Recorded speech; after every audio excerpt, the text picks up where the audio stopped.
Assalamu alaikum. So today we will discuss chain surveying and how is it done. First of all, the what is the principle of chain surveying? Basically, जो principle है chain surveying का वो है triangulation. और in the last videos we have discussed the methods of surveying in which there was triangulation and traversing. Basically हम दो method approach करते हैं जब हम लोग ने सर्वे परफॉर्म करना होता है। एक है ट्रायंगुलेशन मेथड और दूसरा है ट्रिवर्सिंग मेथड। ट्रायंगुलेशन मेथड के अंदर हम लोग बेसिकली ट्रायंगल्स बनाते हैं, यानी जो भी हमारा कंप्लीट एरिया है सर्वे का उसको हम लोग डिवाइड करते हैं into a number of parts. और बेसिकली वो पार्ट्स जो है ना वो वेल कंडीशनड ट्रायंगल्स होते हैं। और फिर उन ट्रायंगल्स की मदद से उनकी लेंथ मेजर करते हुए हम डिफरेंट ऑब्जेक्ट्स जो हमारी फील्ड के अंदर हैं उनकी रिलेटिव पोजीशंस फाइंड आउट करते हैं और इस तरह अपना सर्वे कंप्लीट करते हैं। अब चेन सर्वेइंग जो है इसका भी प्रिंसिपल जो है वो ट्रायंगुलेशन है। हम ट्रायंगुलेशन के थ्रू चेन सर्वेइंग परफॉर्म करते हैं। अब चेन सर्वेइंग में सिर्फ पूरे एंटायर सर्वे कैरिड आउट करने के लिए जो चीज़ की ज़रूरत होती है वो सिंपल चेन और टेप होती है। बस हमें सिर्फ चेन और टेप और सम रेंजिंग रॉड्स की ज़रूरत होती है जिससे हमें पूरा चेन सर्वेइंग परफॉर्म कर सकते हैं। सो चेन सर्वेइंग परफॉर्म करने के लिए हम अपने गिवन एरिया को डिवाइड करते हैं to a number of small triangles which should be well conditioned. In chain surveying, the sides of the triangles are directly measured on the field using chain or tape and no angular measurements are taken. Field के अंदर जो हम triangles बनाते हैं उनकी lengths हम लोग directly chain और टेप से मेजर करते हैं और कोई भी एंगुलर मेजरमेंट्स नहीं लेते। अब बात ये है कि ट्राइंगल जो हम बनाते हैं, ठीक है, अब वो हम जो हमारी उसमें लाइंस हैं सर्वे लाइंस, हम उनको किस तरह किसी भी एंगल पे सेट रखते हैं। अगर हमने ट्राइंगल बनाया तो there should be some angle between two lines. तो एंगल हम किसी एंगल मेजरिंग इंस्ट्रूमेंट से फिक्स नहीं करते बल्कि सिंपल चेन के थ्रू ही हम लोग वो लोग एंगल जो भी हमें रिक्वायर्ड एंगल होता है हम सिर्फ चेन और टेप के साथ लीनियर मेजरमेंट्स लेते हुए वो एंगल बना सकते हैं। उसके बाद चेन सर्विंग हम कहाँ किस एरिया पे परफॉर्म करते हैं, ऐसे एरिया पे परफॉर्म करते हैं जो तकरीबन लेवल्ड हो, जिसमें अनड्यूलेशंस कम हो, जो ज़्यादा क्राउडेड ना हो और जिसमें कोई रिवर या कोई पॉन्ड वगैरह ना इंक्लूड हो, सिंपल एक फ्लैट एरिया हो। More or less it should be levelled and it is should not be crowded with so many details, so then you can perform the chain surveying on that area. Now triangle should be well condition. Well condition का मतलब है कि जो triangle है उसके सारे angle में से कोई भी एंगल ऐसा ना हो जो 30 डिग्री से कम हो या 120 डिग्री से ज़्यादा हो। आप कोई भी किसी किस्म का ज़रूर नहीं है कि इक्विलेटरल ट्राइंगल ही बनाया जाए, फील्ड के अंदर किसी किस्म का भी ट्राइंगल बनाया जा सकता है, लेकिन उस ट्राइंगल का कोई भी एंगल 30 डिग्री से कम ना हो और 120 डिग्री से ज़्यादा ना हो।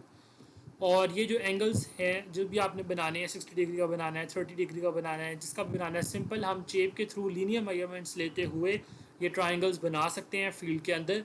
और फिर इनकी हम लेंथ मेजर कर सकते हैं, जो रिलेटिव पोजीशंस वगैरह जो भी हमारा मेन ऑब्जेक्टिव होता है सर्वेइंग का परफॉर्म किया जा सकता है। टेस्टिंग ऑफ अ चेन एक बहुत ही इंपॉर्टेंट एक एस्पेक्ट है चेन सर्वेइंग का, क्योंकि जो भी हम चेन या टेप यूज़ कर रहे हैं वो कॉन्टीन्यूस यूज़ के साथ साथ इलोंगेट हो सकती है या शॉर्टेंड हो सकती है। थोड़ी सी उसकी लेंथ ज़्यादा हो सकती है या कम हो सकती है, चेन थोड़ी इलोंगेट कर सकती है या थोड़ी शॉर्टन हो सकती है बार बार यूज़ के साथ। तो जिसकी वजह से जो हमारी एक्चुअल रीडिंग्स हैं या जो एक्चुअल मेजरमेंट्स हैं वो डेविएट कर जाएंगी और हमारी एक्चुअल जो मेजरमेंट्स हैं जो हम फील्ड में लेना चाहते हैं वो हमारे पास नहीं आएंगे। तो ये इसलिए बेहतर है कि हम सबसे पहले जो है ना जब भी चेन सर्वेइंग परफॉर्म करना है तो पहले अपनी चेन को टेस्ट कर लें कि उसमें कोई किसी किस्म का एरर तो नहीं है। वो एग्जैक्टली जितनी 30 मीटर की अगर फॉर एग्जांपल हमारे पास चेन है तो वो एग्जैक्टली 30 मीटर की ही होनी चाहिए, वो इलोंगेट या शॉर्ट ना हो गई हो। तो चेन को टेस्ट कर लेना जो है वो बहुत ज़रूरी है। और इसके लिए हमारे पास एक टेस्ट गेज होता है जिसके लिए हम जिसको एक हमारे पास एक इंस्ट्रूमेंट है या एक मेथड है जिसके थ्रू हम अपनी चेन को टेस्ट करते हैं। तो बेसिकली जो टेस्ट गेज है इस्टेब्लिश करते हैं एक लेवल प्लेटफॉर्म के ऊपर, ठीक है, with the help of a standard steel tape. जो टेप है जो हमारी स्टैंडर्ड स्टील टेप है वो स्टैंडर्ड है तो उसमें वो बिल्कुल एरर फ्री होनी चाहिए। और उसके बाद हम जो हमारी जो भी चेंज जिससे हमने चेंज सर्विंग परफॉर्म करनी है उसको हम इस टेस्ट गेज के ऊपर जो है ना स्ट्रेच करते हैं। और अगर तो उसकी लेंथ हमारी स्टैंडर्ड स्टील टेप की लेंथ से कम या ज़्यादा होती है तो फिर हमें समझ आ जाती है कि इसके अंदर कोई ना कोई एरर है और वो एरर हमें रेक्टिफाई करना है। एडजस्टमेंट ऑफ चेन, अगर तो चेन लंबी हो गई है ज़्यादा तो उसमें क्या एडजस्ट किया जा सकता है कि आप जो जॉइंट्स होते हैं रिंग्स के उनको आप क्लोज़ कर दो तो मे बी लेंथ थोड़ी कम हो जाए। इसके अलावा या रिंग्स को आप रिप्लेस वगैरह कर सकते हो। और अगर तो चेन शॉर्ट हो गई है तो फिर हम जो है ना तभी रिंग्स वगैरह चेंज कर सकते हैं या जॉइंट्स ओपन कर सकते हैं थोड़े से, ताकि हमारी जो लेंथ है वो थोड़ी सी इंक्रीज़ हो सके। स्केल फॉर मैप्स, जो बेसिकली हम मैप बनाते हैं उनका एक रिप्रेजेंटेशन फैक्टर होता है। ये रिप्रेजेंटेशन फैक्टर हमें क्या बताता है, ये हमें ये बताता है कि आपने जो आपकी जो गिवन एरिया उसको आपने कितना इन्हांस किया है या कितना आपने उसको श्रिंक किया है। ठीक है, तो बेसिकली प्लान में हम बेसिकली जो ग्राउंड है उसको थोड़ा इन्हांस करके शो करते हैं और मैप्स के अंदर हम लोग जो अपनी गिवन एरिया उसको थोड़ा श्रिंक करके शो करते हैं। बेसिकली रिप्रेजेंटेशन फैक्टर हमें सिर्फ यही इन्फॉर्मेशन देता है कि कितने जो है आपने जो ग्राउंड की मेजरमेंट्स को कितना आपने श्रिंक करके यहाँ मैप के अंदर शो किया। तो ये रिप्रेजेंटेशन फैक्टर बेसिकली हमें ये बताता है। और अगर तो रिप्रेजेंटेशन फैक्टर हमारा लेस देन 1/500 हो तो इसका मतलब है कि एक लार्ज स्केल मैप है जो बेसिकली प्लान होता है। चेनिंग on level ground, chain serving अगर आपने परफॉर्म करनी है एक लेवल ग्राउंड है जिसमें किसी किस्म की कोई ग्राउंड में आपकी कोई ऑब्स्टेकल्स भी नहीं है, तकरीबन फ्लैट है, कोई एंडुलेशन नहीं है, तो उसका प्रोसेस बहुत ही सिंपल है चेनिंग का। तो अगर आपने कोई भी लाइन को चेन करना है, एक लेवल ग्राउंड और उसमें मैंने एक डिस्टेंस मेजर करना है दो पॉइंट्स के दरमियान, तो क्या होगा, सबसे पहले एक टर्म यूज़ की जाती है लीडर। जो लीडर है क्या ना, जो लीडर पर्सन है वो क्या करेगा कि चेन को ड्रैग करेगा फॉरवर्ड एंड से और अपने हाथ में कुछ रेंजिंग रॉड्स और एरोज लेके आगे मूव करता जाएगा। और जब तक मूव करेगा जब तक आपकी चेन पूरी स्ट्रेच ना हो जाए, पूरी खुल ना जाए। उसके बाद जो फॉलोवर एक सेकंड सर्वेयर होता है जो आपके स्टार्टिंग स्टेशन के ऊपर खड़ा होता है और उसने चेन का जो पहला वाला एंड है उसको होल्ड किया होता है। जब उसके बाद जो लीडर है जब वो पूरी एक्सटेंड कर लेता है चेन को, तो वहाँ पे बेसिकली वो एक रेंजिंग रॉड इस्टेब्लिश करते हैं और फिर फॉलोवर की मदद से रेंजिंग प्रोसेस किया जाता है और एक स्ट्रेट लाइन में दोनों पॉइंट्स के दरमियान में वो रेंजिंग रॉड वहाँ इस्टेब्लिश किया जाता है। जब वो रेंजिंग रॉड वहाँ इस्टेब्लिश हो जाता है, एक बार फिर से जो लीडर है वो चेन को स्ट्रेच करके ज़मीन पे प्लेस करेगा और उसके बाद वहाँ पे एक एरो इंसर्ट कर देगा जो कि बताएगा कि यहाँ तक एक नंबर ऑफ़ चेन जो आपकी, वो arrows basically number of chains count करते हैं। तो अगर हमारा जो मेजर डिस्टेंस है वो 90 मीटर है या 30 मीटर है और 90 मीटर या 60 मीटर है, तो उसी हिसाब से नंबर ऑफ़, अगर टू नंबर ऑफ़ एरोज लगाएंगे तो इसका मतलब कि हमने दो चेन्स मैयर किए हैं, तो इट मीन्स कि 60 मीटर का डिस्टेंस मैयर किया। और अगर आपका 90 मीटर का डिस्टेंस था तो आप 3 एरोज लगा दोगे, तो इट मीन्स कि आपने 90 मीटर का डिस्टेंस मैयर। तो arrows basic number of chains को काउंट करते हैं कि कितनी बार नंबर ऑफ चेन हमने यूज़ किया। तो जहाँ एक चेन फुल एक्सटेंड हो जाती है वहाँ पे एक एरो इंसर्ट कर देते हैं, तो इट मीन्स कि एक नंबर ऑफ चेन आपकी यहाँ पे होगी। इस तरह करते हैं।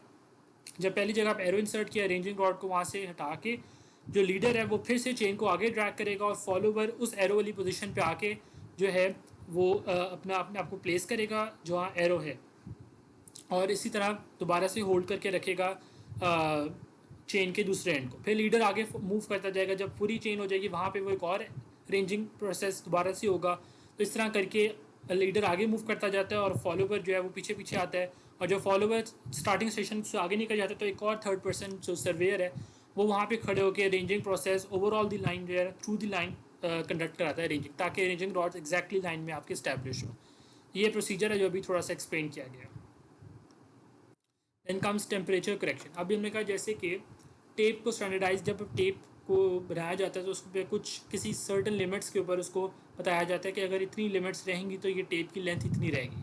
फॉर एग्जांपल अगर जब टेप है तो उसमें बताया जाता है कि 20 डिग्री सेल्सियस फॉर एग्जांपल तक ये टेप जो है ना उसमें कोई भी चेंजेस, किसी किस्म की लेंथ में चेंजेस नहीं आएंगी, कोई इलोंगेट नहीं करेगी, कोई शॉर्टन नहीं करेगी अगर 20 डिग्री सेल्सियस। तो अगर आप जो इस फील्ड में मेजर कर रहे हो, लाजमी नहीं है कि फील्ड का टेम्परेचर भी 20 डिग्री सेल्सियस हो, वो तो वेरी कर सकता है, कुछ भी हो सकता है।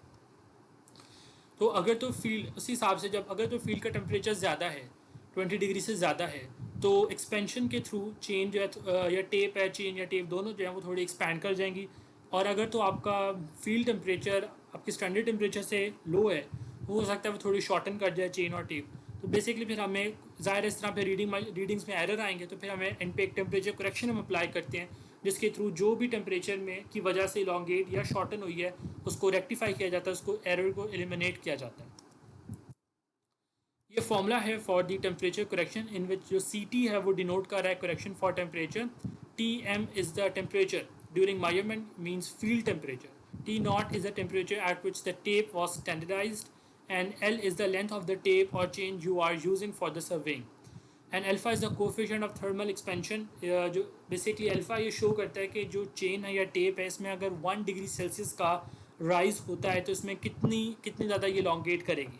बेसिकली अल्फा जो है वो किसी भी चेन या टेप का वो आपको ये रिप्रेजेंट करता है कि अगर 1 डिग्री सेल्सियस टेम्परेचर में राइज होता है तो अगर 20 डिग्री सेल्सियस पे स्टैंडर्डाइज किया गया तो अगर टेम्परेचर 21 हो तो इसमें कितना चेंज आएगा। तो बेसिकली अल्फा आपको ये बताता है।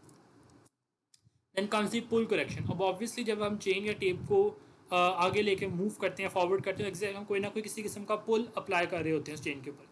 तो इस पुल के थ्रू से भी चेन शॉर्टन हो सकती है या इलोंगेट हो सकती है। इलोंगेट किस तरह होगी कि अगर आपने जो स्टैंडर्डाइज पुल है उसका, फॉर एग्जाम्पल अगर 15 kg किसी टेप का स्टैंडर्डाइज पुल, इट मीन्स कि अगर आप उसको 15 kg की पुल लगाओगे तो उसमें किसी किस्म की चेंजेस नहीं आएंगे। लेकिन अगर आप बहुत ज़ोर से खींच रहे हो टेप को तो हो सकता है कि थोड़ी लॉन्गेट कर जाए जिसकी वजह से एरर आ जाएगा।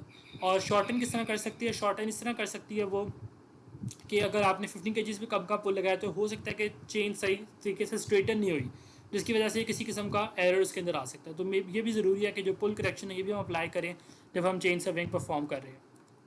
ये फॉर्मूला है फॉर दी पुल करेक्शन जिसमें सी पी आपकी पुल करेक्शन है, पी एम जो आपका पुल अप्लाइड जो आपने फील्ड में पुल अप्लाई करके जिसकी थ्रू आप फील्ड पुल है बेसिकली, पी नॉट आपका पुल है जिस पे टेप स्टैंडर्डाइज की गई है, L length of the tape है, E is a modulus of elasticity and A is a cross sectional area of the tape. And comes the slope correction, क्योंकि अगर आपके जो फील्ड है उसमें कोई किसी किस्म की स्लोप्स हैं तो उसमें ये फॉर्मूला हम यूज़ करते हैं स्लोप करेक्शन का। Then comes sag correction. अब सैग करेक्शन क्या है, अभी तक जितनी हमने डिस्कस की थी या तो उनका रिजल्ट होता था या तो टेप इलोंगेट करती थी या तो टेप शॉर्ट करती थी। लेकिन सैग करेक्शन में ऐसा नहीं है, इसमें जो करेक्शन है वो हमेशा नेगेटिव होगी क्योंकि इसमें हमेशा जो है ना वो लेंथ कम हो जाएगी। टेप की हमेशा लेंथ जो है ना उसमें कम ही होगी, शॉर्टन ही रहेगी सैग करेक्शन में। क्योंकि सैग करेक्शन बेसिकली है क्या कि जब आप फील्ड में मेजर कर रहे हो और बहुत ज़्यादा अगर बम्प्स हैं आपकी फील्ड के अंदर तो हो सकता है कि उसमें सस्पेंशन आ जाए आपकी टेप के अंदर जिसकी वजह से उसकी लेंथ थोड़ी कम हो जाएगी और मेजरमेंट में थोड़ा इफेक्ट आएगा। इसलिए हम सैग करेक्शन भी अप्लाई करते हैं और ये हमेशा टेप की लेंथ को शॉर्टन ही करता है, इसलिए इसकी करेक्शन हमेशा नेगेटिव हम अप्लाई करते हैं। This is the formula for the sag correction. जैसे एग्जांपल में है कि अगर ये आपके दो पॉइंट्स और इसमें कोई छोटा सा गड़ा है तो इसमें जब आप टेप से मेजर करोगे जब तो लाजमी कुछ सस्पेंशन जो है ना सैग करेगी आपकी tape. Normal tension, normal tension basically ये वो पुल है जिसके भी हम मूल पुल की बात कर रहे थे कि जो हम अप्लाई करते हैं।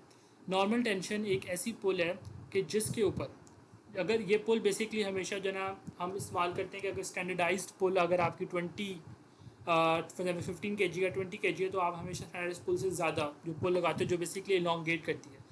अब नॉर्मल टेंशन एक ऐसी पुल है कि जिसके थ्रू में जो इलोंगेशन आ रही है चेन टेप में, यानी ऐसी पुल जिससे इलोंगेशन आ रही है। अब ये बेसिकली एक ऐसी पुल की वैल्यू है जिससे जो इलोंगेशन आती है और जो सैग की वजह से जो इफेक्ट आता है वो एक दूसरे को कैंसिल आउट कर देते हैं और इस तरह जो पुल का इफेक्ट है और जो सैग इफेक्ट है वो दोनों ख़त्म हो जाते हैं। यानी कि नॉर्मल टेंशन एक ऐसा पुल है जो हम अप्लाई कर सकते हैं फील्ड में कि जिसके थ्रू हम जो पुल का इफेक्ट है उसको और जो सैग से इफेक्ट आ रहा है, जो सैग से एरर आ रहा है और जो पुल से एरर आ रहा है, इन दोनों को ख़त्म किया जा सकता है। नॉर्मल टेंशन एक ऐसी पुल है।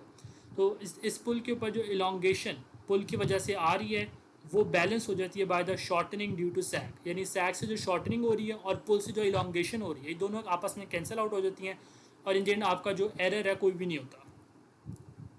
तो इस तरह के केस में आप सिर्फ टेम्परेचर क्वेश्चन लगा सकते हो। द ओनली एरर जो होगा टेप के अंदर वो टेम्परेचर की वजह से हो सकता है, लेकिन जो पुल और सैग का है वो एलिमिनेट हो जाता है नॉर्मल करेक्शन के थ्रू। तो इसको फॉर्मूला डिराइव करें तो ये हमारे पास आता है P N basic normal tension.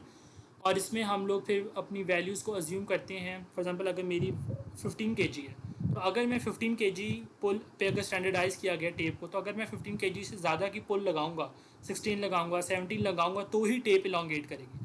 Basically अगर हमने नॉर्मल टेंशन फाइंड आउट करनी है तो हम लोग अपनी स्टैंडर्डाइज पुल से ज़्यादा की वैल्यूज अज्यूम करते हैं कि किस पुल के लिए ये जो इक्वेशन है ये बैलेंस हो जाए, दोनों तरफ ज़ीरो आ जाए, बैलेंस हो जाए।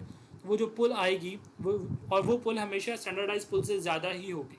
उस पुल के ऊपर इफेक्ट ऑफ सैग और इफेक्ट ऑफ पुल दोनों ख़त्म हो जाते हैं। दैन चेन करेक्शन है, यह पहली करेक्शन है फॉर द इनकरेक्ट लेंथ, यानी अगर आपने एक बार एरर फाइंड आउट कर लिया है फील्ड के अंदर आपने टेम्परेचर करेक्शन लगा ली, पुल करेक्शन लगा ली, सैक करेक्शन लगा ली, तीनों करेक्शंस आपने लगा ली हैं। उसके बाद आपके पास एक अमाउंट आएगी मीटर्स के अंदर पॉइंट्स डेसिमल्स में कि वो करेक्शन होगी, यानी इतनी वो शॉर्टन हुई है, इतनी वो जो है ना वो इलोंगेट करके, यानी कुछ मीटर में आपके पास एक छोटी सी वैल्यू आएगी जो आपको बताएगी कि आपकी टेप इतनी इलोंगेट हुई है, टेप इतनी शॉर्ट हुई है। तो अगर आपने फील्ड जो डिस्टेंस मेजर किया उसको आपने एग्जैक्ट डिस्टेंस बताना है कि एग्जैक्ट क्या था, क्योंकि अब इसमें ये फॉर्मूला हम यूज़ करते हैं जिधर जो आपका एल एम है ना वो बेसिकली मेजर्ड लेंथ है, जो आपने टेप यूज़ करते हुए दो पॉइंट्स के दरमियान का डिस्टेंस फाइंड आउट किया था वो एल एम है, मीन्स मेजर्ड लेंथ है। लेकिन जो जिसके अंदर कोई ना कोई एरर है, अब आपने वो एरर फाइंड आउट कर लिया है कि वो क्या है, अब आपने ट्रू लेंथ फाइंड आउट करनी है। तो एल प्राइम जो है वो बेसिकली आपकी है true length plus minus, true length है basically length of the tape, ठीक है। तो लेंथ ऑफ द टेप में कितनी वो शॉर्टन हुई है या कितनी लॉन्गेट हुई है वो इस एरर से पता चलेगा। तो एल प्राइम आपकी जो आप उसमें वो लेंथ को जो इसमें एरर उसको रेक्टिफाई करने के बाद ये वो लेंथ है, इसको आप डिवाइड करोगे स्टैंडर्ड जो असल लेंथ थी ऑफ द चेन की 30 मीटर 20 मीटर या जितनी भी थी, उसके बाद ये फॉर्मूले के थ्रू आप जो है ना ट्रू लेंथ निकाल सकते हैं। इसी तरह ये एक फॉर्मूला है for the incorrect area. That's all from this video, thank you.